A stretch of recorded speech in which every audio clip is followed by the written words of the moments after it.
Welcome to Voices of Life, a journey through the American story and the soul of ordered liberty. In this week's reflection, we explore the Bill of Rights, the amendments, and the enduring promise that freedom carries across generations. From the quiet conviction of James Madison, to the courage of Reconstruction, to the moral awakening of the civil rights era, the Constitution continues to grow as the nation grows.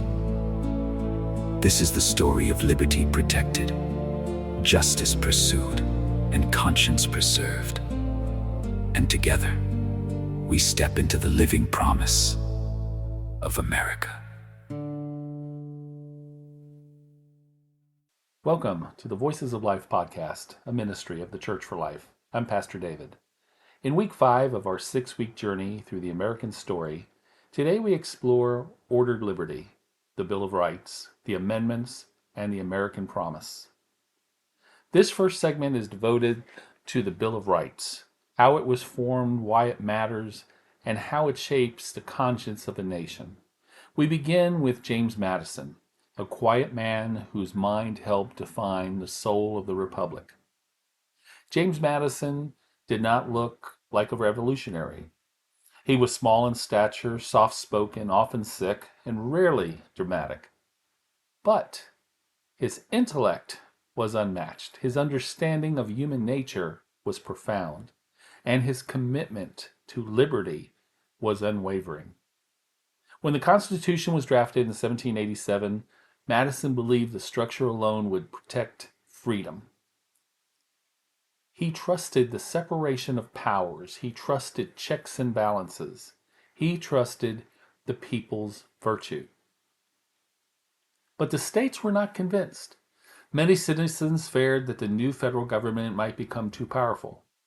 They wanted guarantees, explicit protections for individual rights. At first, Madison resisted. He worried that listing rights may imply that the unlisted rights did not exist. He feared that enumerating freedoms could limit them. Yet Madison listened. He listened to the debates in the states ratifying conventions. He listened to the pastors who preached about conscience. He listened to ordinary citizens who wanted assurance that liberty would not be swallowed up by power. Madison changed his mind, not out of political pressure, but out of moral conviction. He realized that liberty must be guarded not only by structure, but by promise. And so Madison became the architect of the Bill of Rights. He drafted amendments. He refined language. He negotiated with Congress. He persuaded skeptics. Madison's leadership was quiet, but decisive. He understood that the Republic needed more than a constitution. It needed a covenant, a set of principles that declared without ambiguity that the government would respect the dignity of the human person. The Bill of Rights was not an afterthought. It was a moral foundation, a declaration that liberty is sacred, a promise that freedom would be protected. So freedom of religion in the First Amendment. Congress shall make no law respecting an establishment of religion or prohibiting the free exercise thereof, or abridging the freedom of speech or of the press, or the right of people to peacefully assemble and to petition the government for redress of grievances. So this is what the First Amendment does. It's the establishment of what the First Amendment does, Establishment Clause. Government cannot create, endorse, or favor a religion. This protects the pulpit from the state. Free Exercise Clause. Government cannot interfere with personal religious practice. This protects conscience. Freedom of speech. Citizens may speak truth, criticize leaders, and express ideas without fear. Freedom of press. Journalists may publish freely. Government cannot silence reporting. I think those words are kind of important. Journalists can publish freely, and government cannot silence reporting. Reporting is a kind of important word there. Freedom of assembly. People may gather, protest, worship, and organize. Freedom to petition. Citizens may challenge government actions and demand accountability. Now, in historical context, the First Amendment rises from centuries of religious persecution in Europe. Kings dictated worship, parliaments punished dissent, churches were entangled with crowns. The founders had seen conscience crushed under political power. There was a constitutional purpose. The First Amendment protects 5 freedoms that together form the architecture of liberty: religion, worship without coercion; speech, truth without fear; press, information without censorship; assembly, community without intimidation; and petition, accountability without punishment. Now, from a pastoral meeting, this is an amendment that protects the sacred conversations between God and the human heart. It ensures that faith is voluntary, not forced, authentic, and not coerced. In our modern relevance, every debate about expression, worship, protest, journalism, or political dissent traces back to this amendment. The First Amendment is the sanctuary of the American soul, the place where conscience breathes freely. Let's move on to the Second Amendment. Second Amendment provides a well-regulated militia being necessary to the security of a free state. The right of people to keep and bear arms shall not be infringed. What does the Second Amendment mean? Well, there was the militia clause. It states may maintain organized defense forces. The individual right clause, which people may own and carry firearms, and more recently it has been way expanded for open carries and concealed weapons throughout the country. The purpose clause, the amendment exists to preserve a free state, meaning liberty protected from tyranny. The historical context is the founders had lived under a monarchy that used standing armies to intimidate citizens. They believed a free people must be able to defend themselves, and that is still true today. For the constitutional purpose, well, 2 intertwined principles: a well-regulated militia for collective defense, and the individual right to keep and bear arms.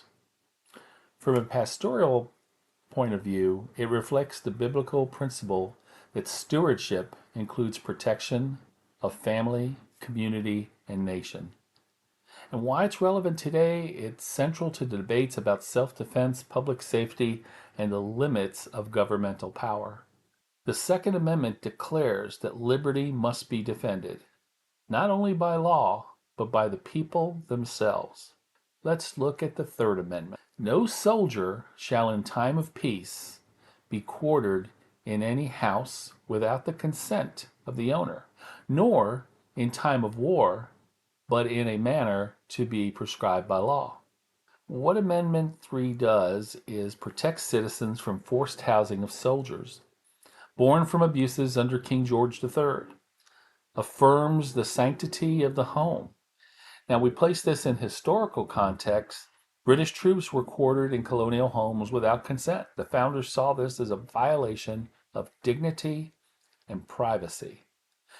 The constitutional purpose is protects the citizens from forced housing of soldiers. From a pastoral point of view, the home is a sacred place, a place of rest, family, and worship. And in the modern relevance today, we could say rarely litigated, but foundationally to the idea that government cannot invade private life. The Third Amendment whispers a simple truth: the home is holy. Amendment number 4, the right of the people to be secure in their persons, houses, papers, and effects against unreasonable searches and seizures shall not be violated, and no warrant shall issue but but upon probable cause supported by oath or affirmation, and particularly describing the place to be searched and the persons or things to be seized. What the Fourth Amendment does is, one, privacy protection. Your body, home, documents, and property are protected. Two, new and reasonable searches. Government must have jurisdiction. Three, warrants require probable cause. A judge must approve searches. Four, warrants must be specific. No general warrants like those used by the British agents. The historical context here is British agents used general warrants to search homes without cause. The founders rejected such abuses. For the constitutional purposes, it protects against unreasonable searches and seizures. It requires probable cause and specific warrants. From a pastoral meaning, it affirms human dignity, that people are not objects to be inspected at will. And it's relevant today because central to debates about surveillance, digital privacy, and police authority. The Fourth Amendment is the guardian at the door, defending the dignity of private life. Amendment 5. No person shall be held to answer for a capital or otherwise infamous crime unless on a presentment or indictment of grand jury, except in cases arising in the land of naval forces or in the militia, when in actual service in time of war or public danger, nor shall any person be subject to the same offense to be twice put in jeopardy of life or limb, nor shall they be compelled in any criminal case to be a witness against himself, nor be deprived of life, liberty, or prosperity without the process of law, nor shall private property be taken for public use without just compensation. So what does that all entail? Well, grand jury requirement. Serious federal charges require grand jury review. Double jeopardy protection. You cannot be tried twice for the same offense. Self-incrimination protection. You cannot be forced to testify against yourself. 4. Due process clause. Government must follow fair procedures. 5. Takings clause. Government may not take property without providing fair payment. Now, in historical context, the founders feared arbitrarily prosecution and government coercion. For constitutional purposes, it provides grand jury review, protection from double jeopardy, protection from self-incrimination, protection for due process, and fair compensation for taken property. From a pastoral point of view, justice must be righteous, not reckless. Mercy must temper power. And it's relevant today because the basis of the Miranda rights, fair trials, and property protections. The Fifth Amendment teaches that justice must never become vengeance. Amendment 6. In all criminal prosecutions, the accused shall enjoy the right to a speedy and public trial by an impartial jury of the state and district wherein the crime shall have been committed, and which district shall have been previously asserted by law, and to be informed of the nature and cause of the accusation, to be confronted with the witnesses against him, to have compulsory process for obtaining witnesses in his favor, and to have the assistance of counsel for his defense. So what does that do for us? Well, speedy trial, government cannot delay prosecution. Public trial, trials cannot be hidden. Impartial jury, local citizens judge the case. 4. Notice of changes, you must know what you're being accused of. 4. Notice of charges, you must know what you're being accused of. 5. Confrontation clause, you may face your accusers. 6. Compulsory process, you may call witnesses in your defense. And 7. The right to counsel, you may have an attorney, even if you can't afford one. Now, in a historical context, trials in England were often delayed, secret, and biased. So for our constitutional purpose, the Constitution guarantees a speedy trial, public trial, impartial jury, notice of charges, confrontation of witnesses, and right to counsel. So from a pastoral point, I look at this as truth must be pursued in the light, not hidden in the darkness. And it's relevant today because the foundation of criminal justice rights, that is so important to our country today. Amendment 6. The Sixth Amendment ensures that justice walks in daylight. In suits at common law, where the value in the controversy shall exceed $20, the right of trial by jury shall be preserved, and no fact tried by a jury shall be otherwise re-examined in any court of the United States than according to the rules of the common law. What Amendment 7 does here guarantees jury trials in civil cases, protects jury findings from being overturned. Historically, civil disputes were often decided by cities or royal courts. And constitutionally, this preserves jury trials in civil cases. From a pastoral point of view, I look at this as community judgment reflects shared moral responsibility. It's relevant today, still used in civil lawsuits nationwide. The Seventh Amendment gives ordinary citizens a voice in justice. Amendment 8. Excessive bail should not be required, nor excessive fines imposed, nor cruel and unusual punishments inflicted. What Amendment 8 does is protects against excessive bail, excessive fines, cruel and unusual punishment. So the founders had seen torture, excessive bail, and brutal penalties. Constitutional purpose prohibits excessive bail, excessive fines, and cruel and unusual punishment. From a pastoral point, the punishment must reflect justice, not cruelty. And it's relevant today to the central to debates about sentencing, prisons, and the death penalty. The Eighth Amendment insists that justice must never lose its humanity. Amendment 9.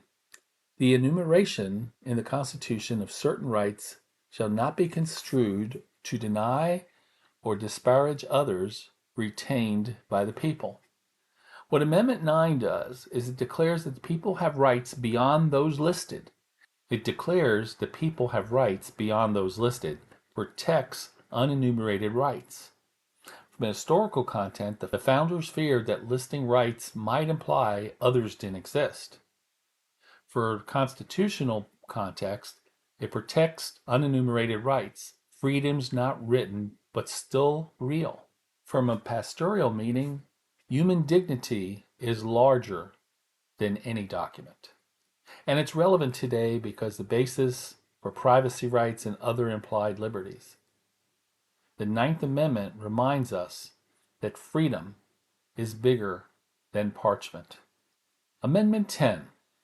The power not delegated to the United States by the Constitution nor prohibited by it to the states are reserved to the states respectively or to the people. So what does Amendment 10 do? It defines federalism. Federal government has limited powers. All other powers belong to states or the people.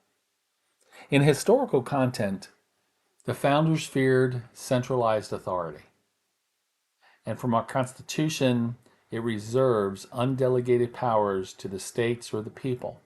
I do want to comment here that this particular amendment has been very hard to define by the courts because the federal courts have taken a lot of liberties over state courts, and they have not even mentioned that the powers could still be to the people or to the state, but they're saying no, it's a federal provision, but it's not listed in the Constitution. So this one is probably the most, the second most debated amendment out of all. From a pastoral point, I look at this power must be shared to remain righteous. That goes back to our checks and balances that they put in the three divisions of government: the executive, the legislative, and the judiciary. It goes both ways when it comes to state and federal. It's relevant today because it's the foundation of federalism. The 10th Amendment keeps liberty balanced, preventing power from gathering it all in one place. The First Amendment begins with worship. Before speech, before press, and before assembly, and before petitioning. Worship. Congress shall make no law respecting an establishment of religion or prohibiting the free exercise thereof. These words are the cornerstone of the American identity. They declare that faith is not the government's to command.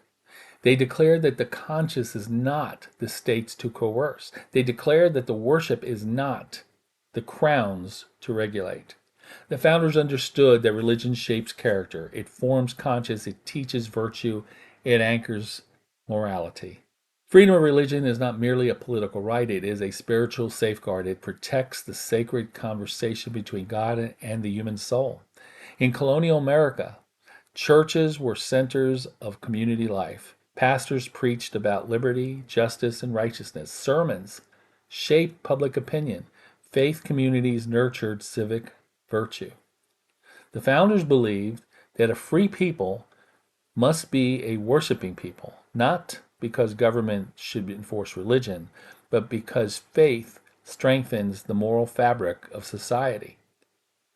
You might recall the First and Second Continental Congress. They were always searching for providence. They always started with prayer. They ended with prayer.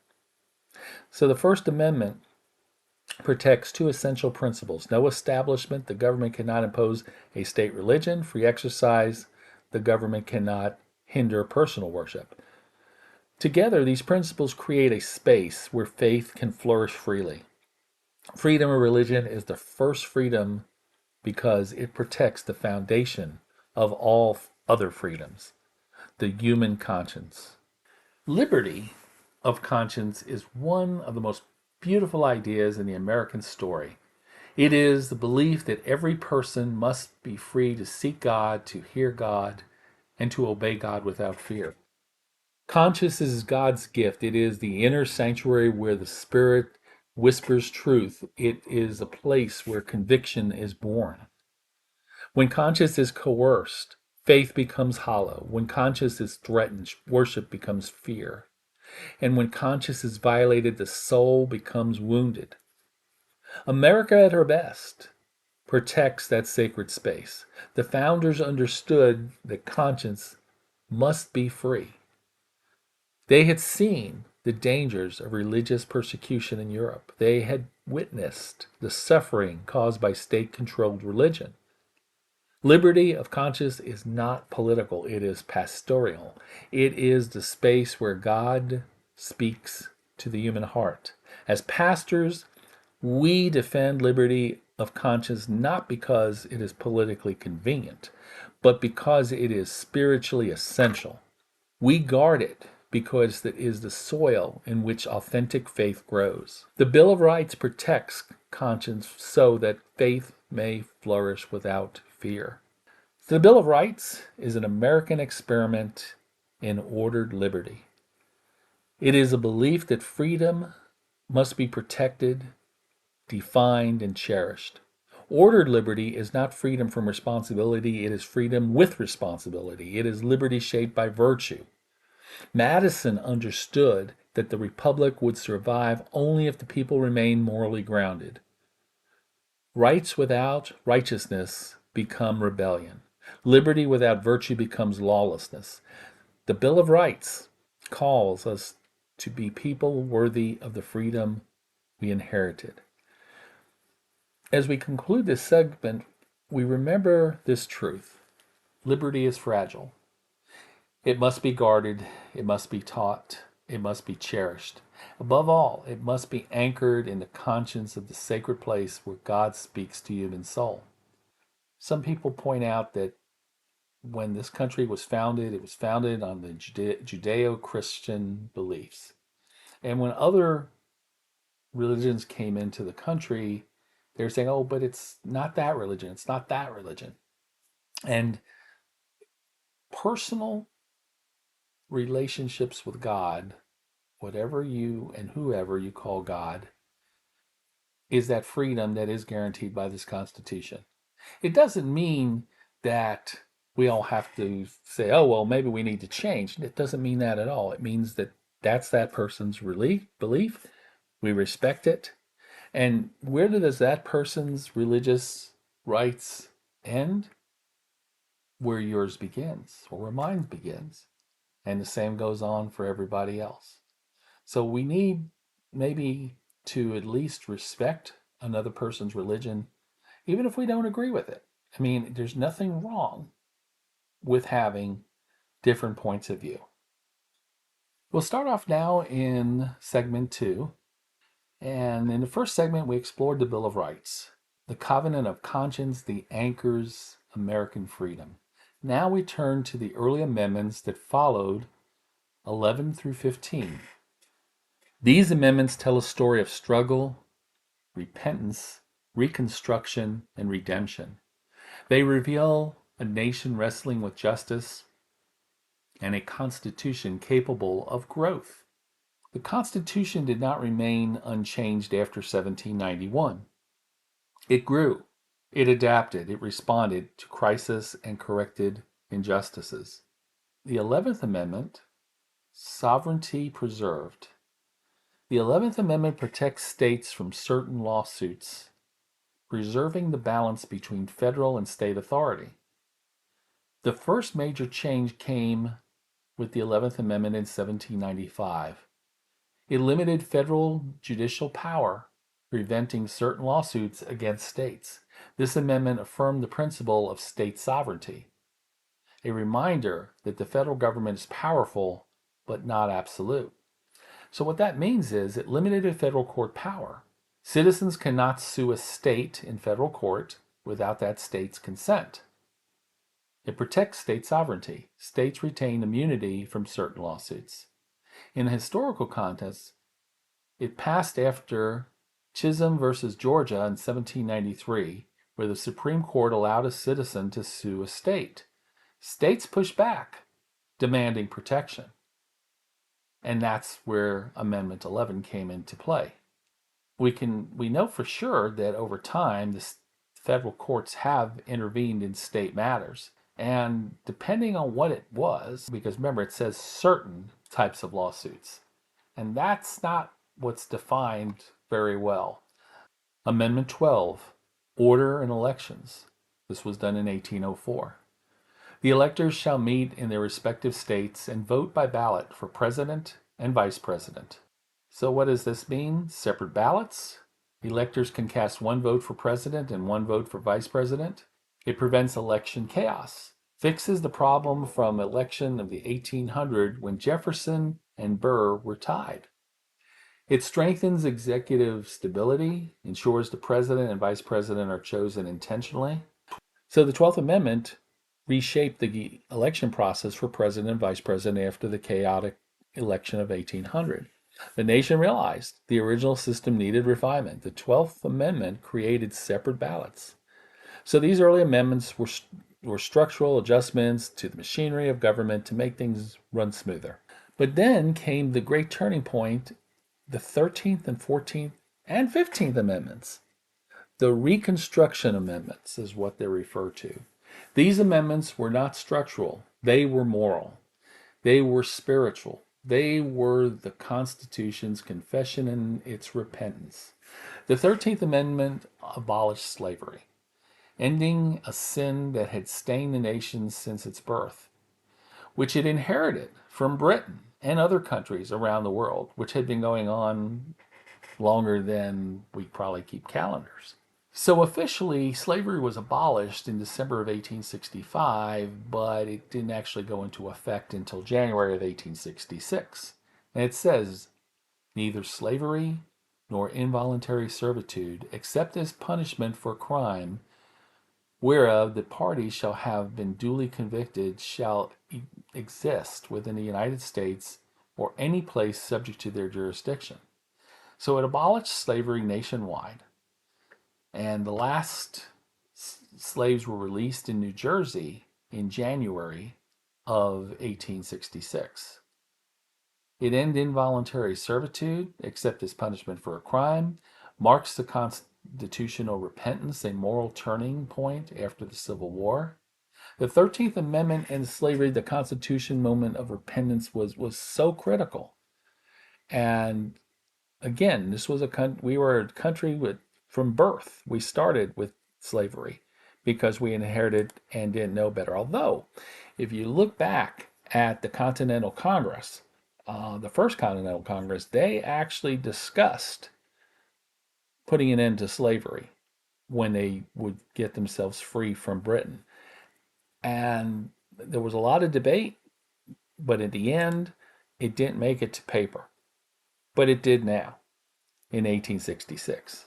The 14th Amendment established citizenship due to the process and equal protection, declaring that every person, regardless of race, possesses inherent dignity. So the amendment stated all persons born or naturalized in the United States and subject to the jurisdiction thereof. And that is a very crucial point right there. Subject to the jurisdiction thereof. And there are several paragraphs. This is kind of the abbreviated part. Are citizens. No state shall make or enforce any law which shall abridge the privileges or immunities of citizens, nor shall the state deprive any person of life, liberty, or property without due process of law, nor deny to any person within the jurisdiction the equal protection of laws. So what does this do? Well, this is going to be a long one. So the Citizenship Clause says anyone born or naturalized in the U.S. is a citizen. The Privilege or Immunities Clause states cannot violate fundamental rights. The Due Process Clause that protects life, liberty, and property from state abuse. The Equal Protection Clause states must treat all people equally. And 5, the most litigated amendment in history was this particular one, basis for civil rights, privacy rights, marriage rights, and so much more. So the 14th Amendment proclaims citizenship, due process, and equal protection. It is the moral background of the American civil rights. But that amendment was made specifically for the freed former slaves, because there was a debate in Congress: should we send these slaves back to Africa, get them back with their families, or should we just go ahead and let them become citizens? And that was what went on, and the 14th Amendment is what the decision was. But it was specifically for them. It was not meant for anything else based on the legislative intent from all the writings we researched in Congress. A few days ago, the U.S. Supreme Court, in the matter of Trump versus Barbara, decided on June 30th, 2026, and just recently released. Chief Justice Roberts relied extensively on the British common law, or English common law, particularly Calvin's case, to explain the original public meaning of citizenship clause on the 14th Amendment. He also relied on the court's own precedents in the United States versus Wong Kim Ark, which itself grounded its interpretation in English common law. The majority had ruled, I think it was 5-4, that the president cannot do an executive order to dismiss, birthright citizenship. But there's certainly, and maybe it was the wrong way, or maybe it was the way it was done, who knows. But either way, Roberts explained that the 14th Amendment adopted the common law rule of jus soli, citizenship by birthplace. The phase, subject to the jurisdiction of, incorporated the tradition common law understanding that nearly everyone born within the sovereign's territory owes allegiance and is subject to the laws, with only narrow historical exceptions such as children of foreign diplomats, children of occupying enemy forces, certain tribal Native Americans at the time the amendment was adopted. Interestingly enough, after the Civil War, if the Confederacy actually succeeded from the United States, wouldn't everybody there would have had to take an oath back of citizenship? Did they still have citizenship? No one ever brought that up. But my question, and the way we look at it here, is that Roberts ignored prior Supreme Court precedent. He says he quoted it, but he only quoted selected sections. His opinion relied on both the British common law and something that Supreme Court Justice Gray had said in U.S. Supreme Court precedent, especially United States versus Wong Kim Ark, which had been a leading birthright citizen case for more than a century. The case was very different than this. Trump was talking about illegal aliens, or people that are not non-citizens having babies. What this case is about is people who were legal. The case arose out of Wong Kim Ark, who was born in San Francisco in 1873 to Chinese parents legally residing in the United States. Legally residing in the United States. They returned from a trip from China because they'd gone back to China in 1895, and they were denied reentry by federal officials at the time, and they were saying, "Oh, no, no, no, you were, your child's not a citizen," and so on and so forth. And at the time, the Chinese Exclusion Act sharply restricted Chinese immigration, and they were applying that to them. And the government argued that Wong was not a U.S. citizen despite his birth in California. But the key there was legal. His parents legally resided in California. So when we look at that, and together with the Supreme Court decision, which was Elk versus Wilkins, which was November 3rd, 1884, that case did not hold that Indians were subject to the 14th Amendment. Okay, we gave we gave citizenship to the freed slaves, but we didn't give it to the Indians who we had treaties with. And that was a Supreme Court decision at the time. And that in itself tells you that, okay, we don't recognize you as legally within, because looking at native tribes, sovereign nations. I mean, it goes to a lot of things with treaties, and we won't get into that here. But rather it held Native Americans were born as members of a recognized tribal nation and were not automatically made U.S. citizens by citizenship clause in the 14th Amendment. That is a Supreme Court decision. Judge Roberts ignored it. The majority of the current Supreme Court ignored that. What had to happen later on was the act by Congress in 1924. And that's where Congress effectively superseded the result of Elk versus Wilkins by passing the Indian Citizenship Act of 1924, which declared that all non-citizen Indians born within the territorial limits of the United States be and they are hereby declared to be citizens of the United States. And as a result, Native Americans born in the United States became U.S. citizens by federal statute, regardless of the tribal membership. So there was absolutely two cases historically that showed that illegals would not qualify for citizenship, but yet the Supreme Court ignored it. So what's going to probably happen is we'll probably see some action we may see some action from Congress, or we may see a constitutional convention, but I think that this is something that everybody wants to go ahead and get right and do the fair and right thing. We owe it to our ancestors. All those that came over legally did the right things. And I have to say that. I usually don't get into the political end of it, and I'm not looking at this politically. I'm looking at this as a matter of practicality. So, wanted to bring that up, clarify that, explain that to everybody. Moving on, 15th Amendment, guaranteed voting rights regardless of race, affirming that political participation is a fundamental expression of human equality. The 15th Amendment guarantees those rights. It declares political voice belongs to all. These amendments, from a trilogy of redemption, the 13th, 14th, and 15th, they declare the Constitution is not frozen in time. It can grow toward righteousness. It can correct injustice. It can heal wounds. And that's very important.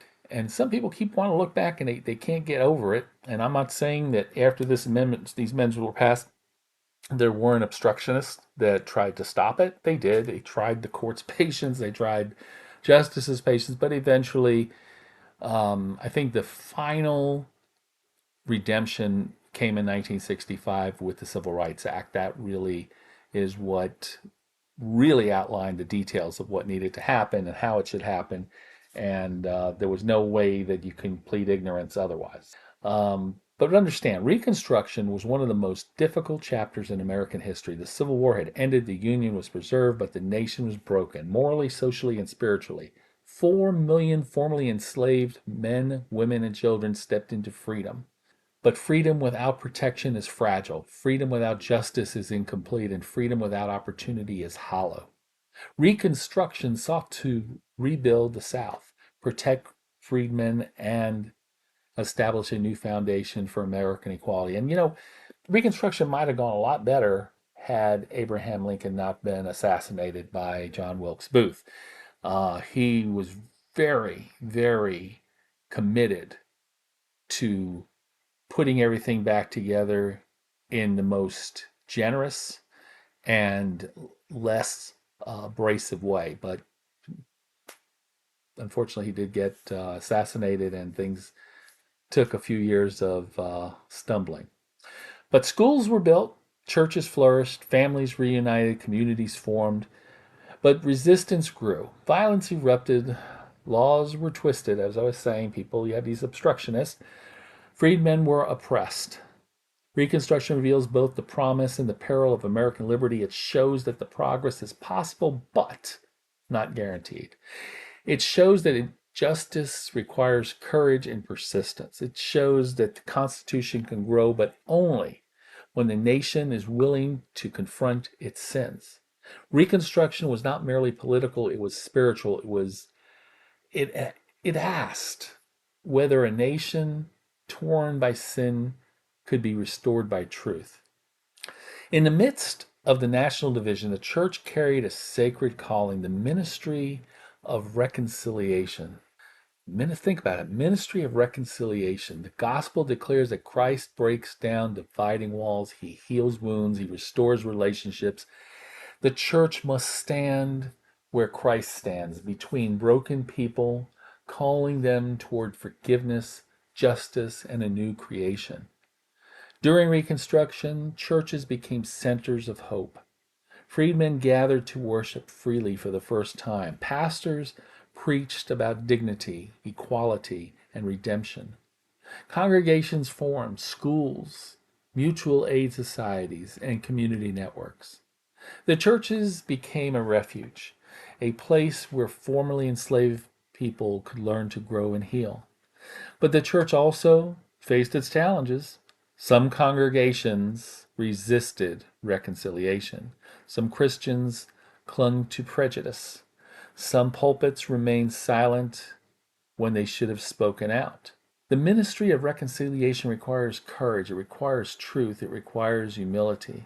The church must confront sin, not ignore it. The church must speak truth, not soften it. And the church must extend grace, not withhold it.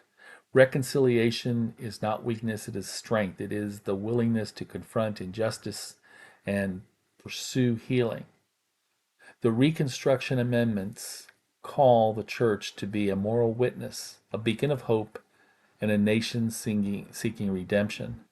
And totally the way things were, especially in the South. Some white churches would not allow blacks to come in, where the other way around, it worked very well. But sooner or later, congregations, someone broke the ice, got things going. Sometimes it was the pastor, preacher. Sometimes it was the deacon. Sometimes it was the congregation itself, and it was all over the place with that. And sometimes the pastor wanted to let the blacks into the white church, and the congregation said, "If you do, you're gone," and threatened to fire him. And that's where the pastor took the bad pastors, in my opinion, took the political way out and just, oh, well, okay, I won't do anything.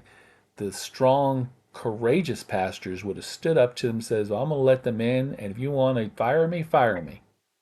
I'll move on to another church. Because why would you want to stay in a church as a pastor that would discriminate? Why would you want to do that? And why would you want to go against your vows as a pastor? That wouldn't make any sense to me. So I want to bring that up too. So, as we finish this segment, the Constitution is not static. It is not frozen in 1787. It is not limited to the visions of its framers. The Constitution is capable of repentance. It's capable to grow, correct, and heal. And I think the 11th through 15th Amendments show us as a nation learning to confront its sins and pursue righteousness. And didn't happen overnight. Took a little while. Went through Reconstruction and a lot of other things that were not our best in history, but eventually things did work out where they need to. So remember, liberty grows when conscience is awakened. Justice grows when truth is spoken. Reconciliation grows when grace is given. And the Constitution grows when a nation seeks redemption. So let's step into segment 3 of our ordered liberty. We talked already about the Bill of Rights. We talked about reconciliation. Now let's turn to the more modern amendments to our Constitution. The changes of the 20th century, the rise of civil rights, and the biblical call to justice found in Micah 6, verse 8. This hour is about growth, constitutional growth, moral growth, spiritual growth. The 20th century was a century of transformation. America entered the century with horse drawn wagons and left it with satellites orbiting the Earth. The nation faced world wars, economic depressions, technological revolutions, and cultural shifts. And the Constitution adapted. The 16th Amendment established the federal income tax, reshaping government's financial foundation. It was passed in Congress on July 2nd, 1909, and ratified by the states on February 2nd, 1913. That is probably one of our not so popular amendments to the Constitution, but the federal government had to be funded. If you might remember back when we were talking about the First and Second Continental Congress, they had no money to pay anybody. How did they get their money? The states had money because they were inflicting taxes and trade taxes and things like that, but the federal government had no authority to do so. So it was absolutely important that a funding mechanism in place, and that was the 16th Amendment. The 17th Amendment created direct election of senators, giving citizens a stronger voice in national government. And that was really a breakthrough. So we have 2 senators for each state, and we, the people, get to go ahead and elect them by popular vote. And that is putting the power back to the people, literally. The 18th Amendment attempted prohibition, a moral experiment that revealed limits of legislation.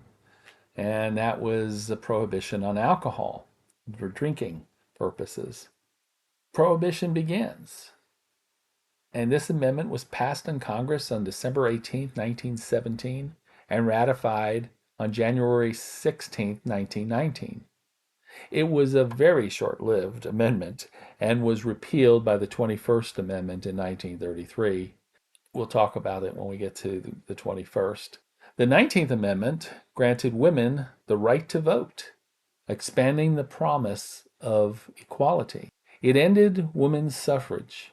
It was a triumph of courage and persistence and was passed by Congress on June 4th, 1919, and ratified August 18th, 1920. That was pretty quick turnaround. The state that made the perfect 36 in the ratification was Tennessee. There is a story behind it, which we will dive into in a separate podcast on August 18th, because there is this very big story on how it teetered where it might not have passed. And it's interesting how um, when we did Reconstruction, we gave voting rights to the slaves, but women were never included in that. Not white women, not in former enslaved women. Women were not considered eligible to vote. And today we look at it and we say, how could that ever be? And again, you have to look back at the time, how things evolved over the years in the various countries, privilege and ownership of property. You can't take today's standards and apply it 100 years ago or 200 years ago because it was a different world. People are constantly trying to say, "Oh, we have to make it better for what happened. We got to we have the guilt. We have that." It was the way things were at the time. People accepted things were the way they were. As they evolved, they accepted the change. Everybody did. Some took a little longer than others, and that's okay. But at the end of the day, we cannot look back and say, well, that was wrong. Well, we could say it, but we have to be real about the people that were there. We'd have to be in their shoes, and we were not. None of us were. So anyone that wants to come back and say, oh, those people were sinners, those people were wrong, I'm sorry, I'm not going to go with that. We could say that slavery was a moral sin, but you know what? The United States didn't start it. They didn't invent it. It was invented long ago. We did a whole series on slavery, went back into the history, BC, of slavery, and it actually was whites enslaving whites. It had nothing to do. It was Egyptians enslaving Jews. There was all this other slavery that went on before Africa was even brought up. And even then, there were, probably about 40 to 50% based on the data. Slaves were taken against their will. The other 40 to 50% were sold by their tribal chiefs and their families. So, none of it was good. But we can't go back and say the people that participated in it necessarily and condemn them now because that was a way of life then, and slaves were property. And when you didn't have your slaves anymore, when they were all freed, you lost your property. Does that violate the Fifth Amendment? That's a good question. People keep talking today about reparations for former slave families. Well, what about reparations for the property that was lost by the slave owners? See, you go down this rabbit hole, you never get out of it. So we have to learn from history, the mistakes made, and make sure they're never repeated in the future. That's the importance of empathy and futuristic pay it forward. That's where we have to look. Moving on to the 20th Amendment, adjusted presidential terms and secession, modernizing the structure of leaderships. The 20th Amendment was known as the lame duck ends amendment because what would happen is the president, vice president, Congress, they all get elected in November, but then they weren't able to change leadership until March 4th. So what this did is it changed that. The president and vice president would change on January 20th, following the November election. The Congress would change on January 3rd.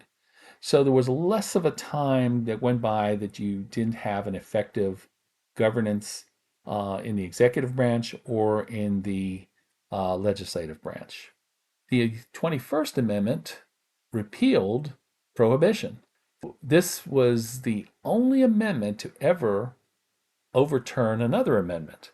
It demonstrated that you cannot legislate personal morality when it conflicts with widespread cultural norms. People wanted to drink, they wanted alcohol. And taking that away, it just didn't work. Some people could say the same thing about drugs. Yeah, well, it's an argument that can be made for anything. But this was a constitutional amendment, and to see how fast it went and that it was done, meaning that it was passed by Congress and three-quarters of the states approved it. So how that happened to begin with, I still boggles my mind. But either way, the 21st Amendment repealed it. 22nd Amendment limited presidents to 2 terms, protecting the republic from concentrated power. That was the premise. And it said this amendment was due to the popularity of President Franklin D. Roosevelt. He had an unprecedented 4 terms in a row that he was elected. Congress passed this on March 21st, 1947, after President Roosevelt had passed, and it was not ratified until almost 4 years later on February 27, 1951. It should be noted that Congress did not restrict terms for representatives, members of Congress, or senators. A very hypocritical action. They rationalized it by saying no person should have the power of the presidency for too long a period. But the power of the legislature is much more dangerous. You're making new laws. And without term limits, this has demonstrated itself over time and time again with career politicians that have stayed in the Congress for 30, 40, 50 years. Would have been nice if it was for all, but it turned out the way it is. Maybe in the future. 23rd Amendment granted electoral votes in the Electoral College to Washington, D.C., recognizing the voice of the capital's citizens. The District of Columbia was never meant to be a state. It was meant to be a place for the national federal government. It didn't have senators, it didn't have members of Congress, and in fact, the D.C. government really didn't exist. It was run by the U.S. Senate and the federal government, not a mayor, which they have today. There's always seems to be something going on there where they're always having problems. They're always having to be bailed out financially. It never seems to work out the way it wants. But at least the citizens there do have the right to vote, and they do have some power with the electoral college. If you look at their license plates today, it all says taxation without representation. To a point, that's true, but it's not, because they get to elect their DC government, and they should. Now, while they can't elect a senator or member of Congress, the DC government is what affects them the most as far as taxes and fees in the DC metropolitan area. So, moving on to the 23rd Amendment, moving on to the 24th Amendment. 24th Amendment was for no poll taxes.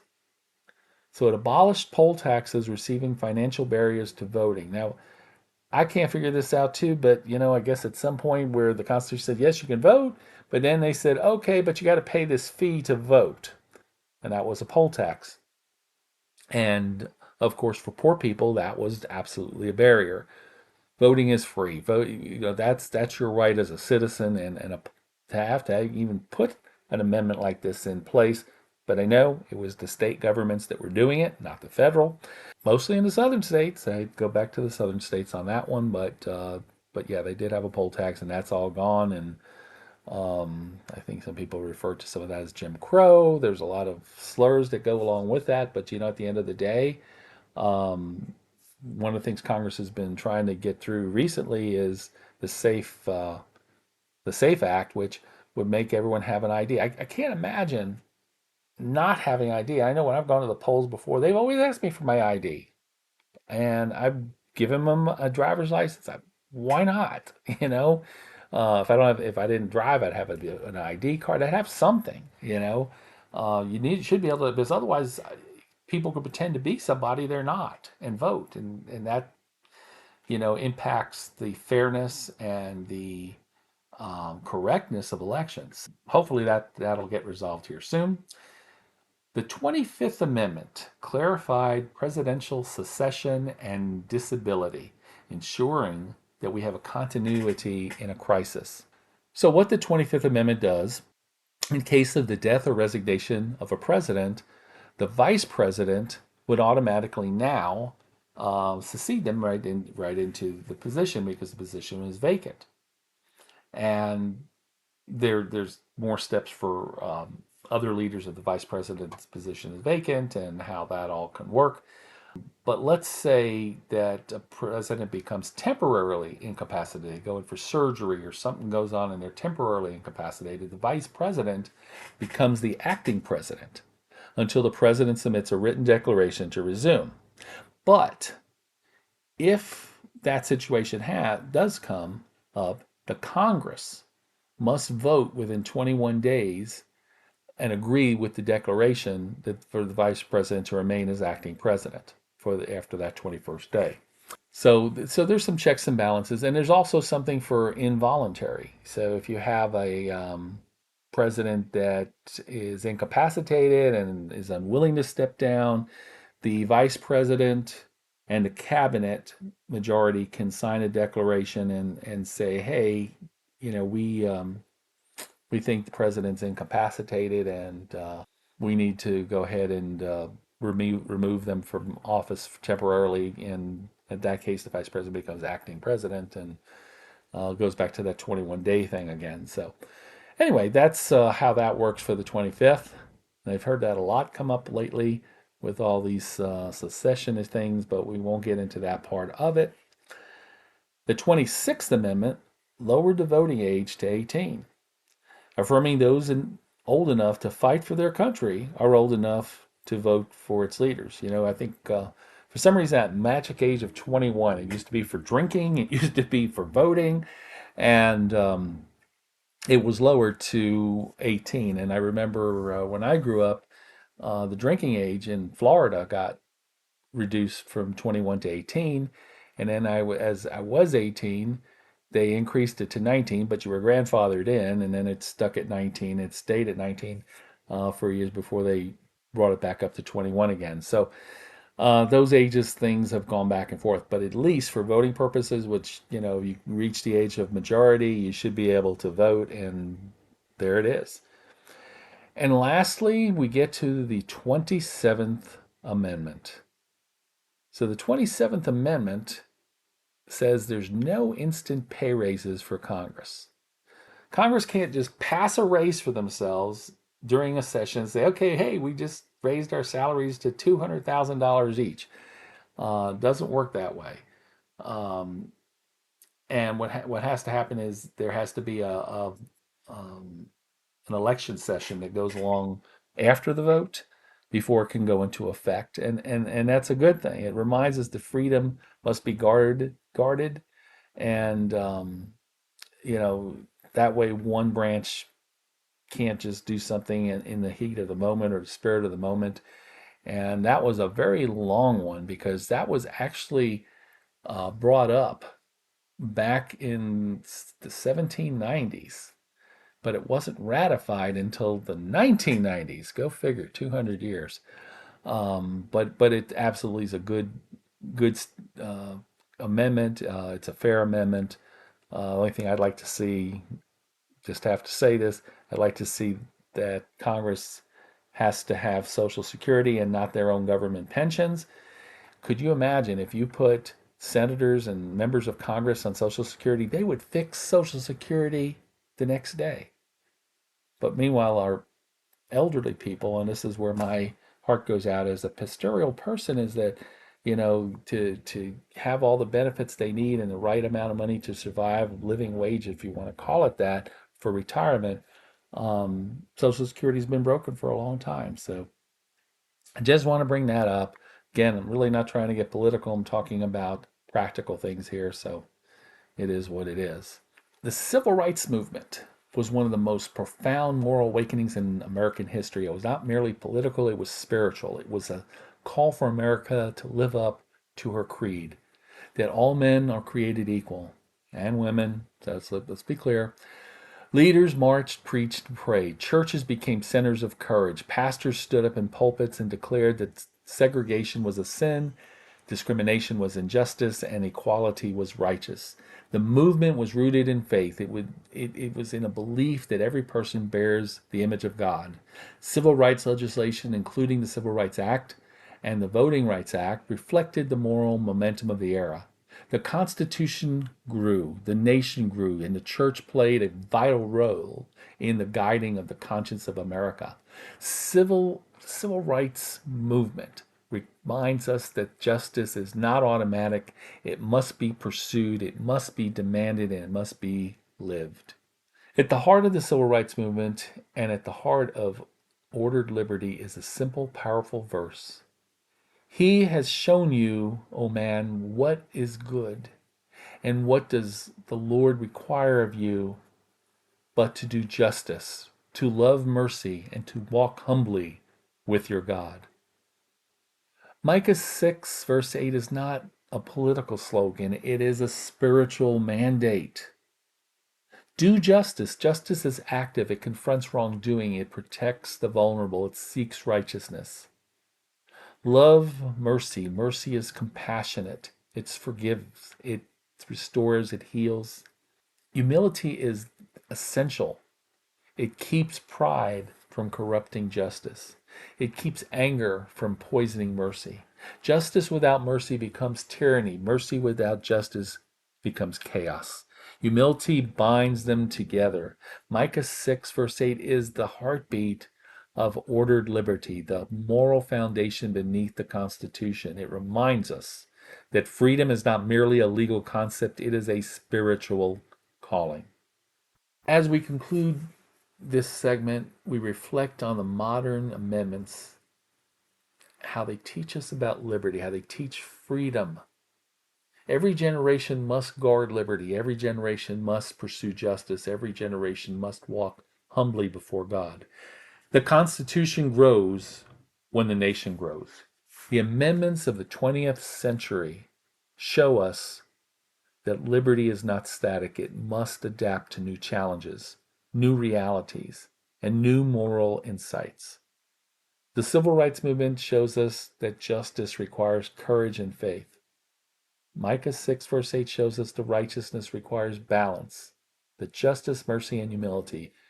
Ordered liberty is not merely a political philosophy, it is a spiritual posture. It is a belief that freedom must be anchored in virtue. And as we finish with this part, we have to understand that liberty without virtue is fragile. And we can't let things stay fragile because freedom without humility is dangerous. So ordered liberty calls us to be a people worthy of freedom that we've inherited. So today we walked through the Bill of Rights, the Reconstruction amendments, the modern amendments that shaped our 20th century. Now we arrive in the heart of this week's theme, the living promise. This last part explores the amendments, how they protect, how the Constitution continues to grow, how the American promise must be renewed in every generation. And we will also close with a prayer for national renewal, because that's important. Prayer has to stay relevant. The Constitution is not simply a document. It is a promise, a covenant between the nation and its people. Every amendment is a chapter in that promise. The Bill of Rights promises the conscience will be protected. The Reconstruction amendments promise that equality will be honored. The modern amendments promise that liberty will adapt to new challenges. Together they form a living promise, a commitment that freedom will not be abandoned, neglected, or forgotten. The founders understood that liberty is fragile. It must be guarded, it must be taught, it must be cherished. That is why the Constitution includes the amendment process. The framers knew the future generations would face new challenges that they couldn't even imagine at that point, new injustices, new questions. They created a mechanism for growth, a way for the nation to correct itself, refine itself, and renew itself. The amendment process is the heartbeat of the constitutional life. It ensures that liberty is not frozen in time. It ensures that freedom cannot respond to new realities. It ensures that American promise remains alive. So how do amendments protect freedom? They protect freedom by defining it, by protecting the freedom, limiting our government. They protect freedom by empowering citizens. They protect freedom by correcting injustice. The Bill of Rights were one of the strongest and best well-written documents that have survived the test of time. The Reconstruction amendments protect freedom by declaring government and what it must do to provide equal protection, due process, and voting rights. I have to say right there, but it has to be read right, and you have to look at the legislative intent. So hopefully that will happen, or we'll have something go on with that. But the modern amendments protect freedom by redefining the structure of government, expanding participation, and ensuring continuity. Amendments are guardrails. They are liberty on course. They prevent tyranny. They prevent and restrain too much power concentrated in one area. They empower people. They remind the nation that freedom is not automatic. In our system, no one government official has absolute power.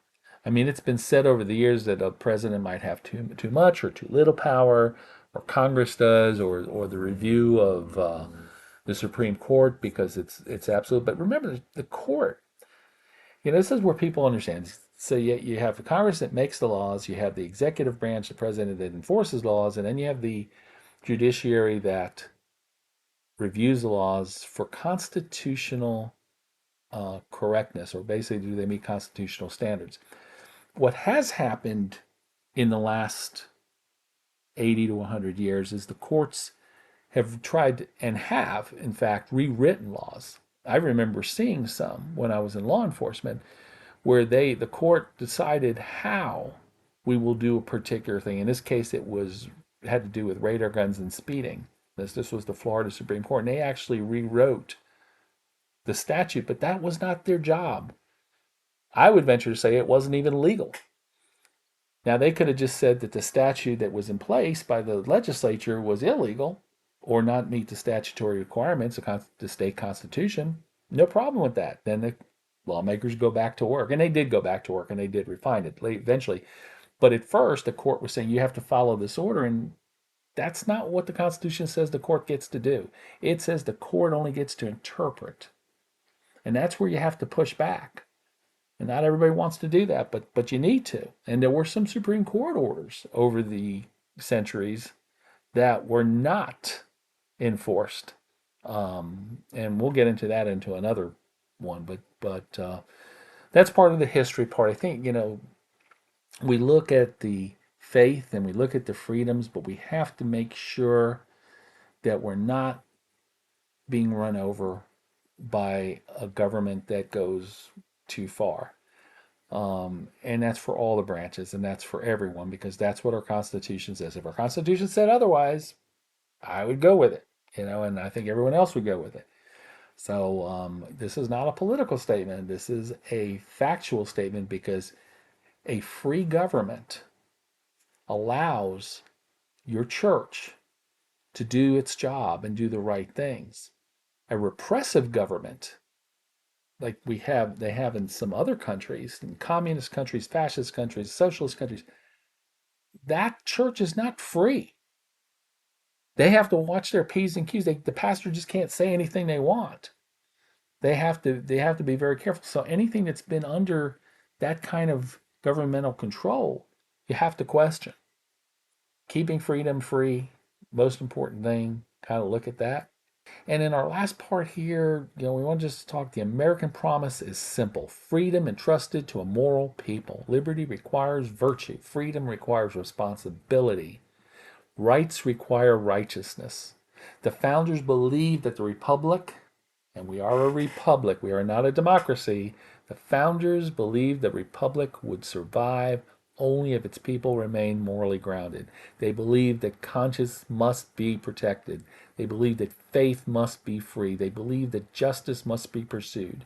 The amendments remind us that liberty must be guarded, generation after generation.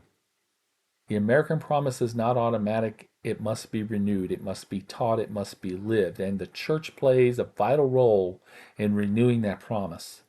The church teaches virtue. The church forms conscience. The church calls the nation to righteousness. The church reminds America that freedom is not merely a political idea, it is a spiritual calling.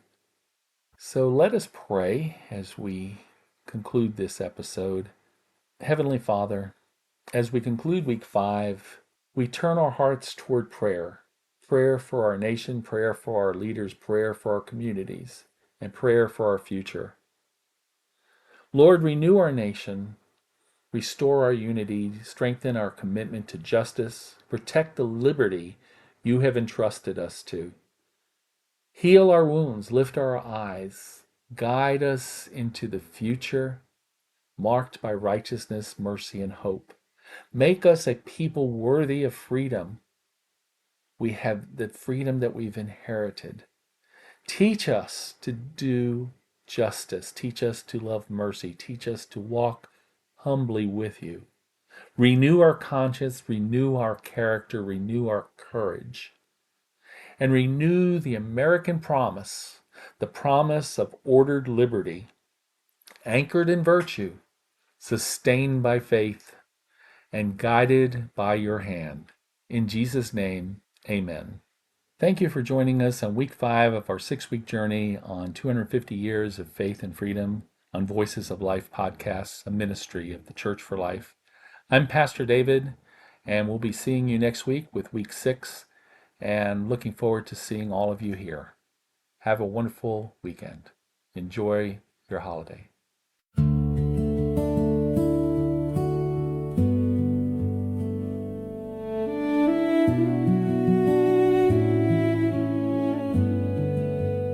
Thank you for joining this hour of Voices of Life.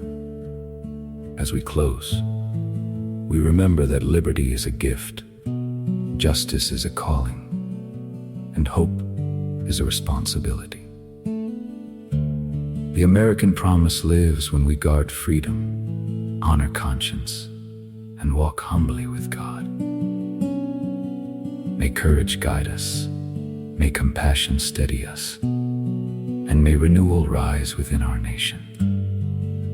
Until next time, may peace be upon you, and may the light of ordered liberty continue to shine.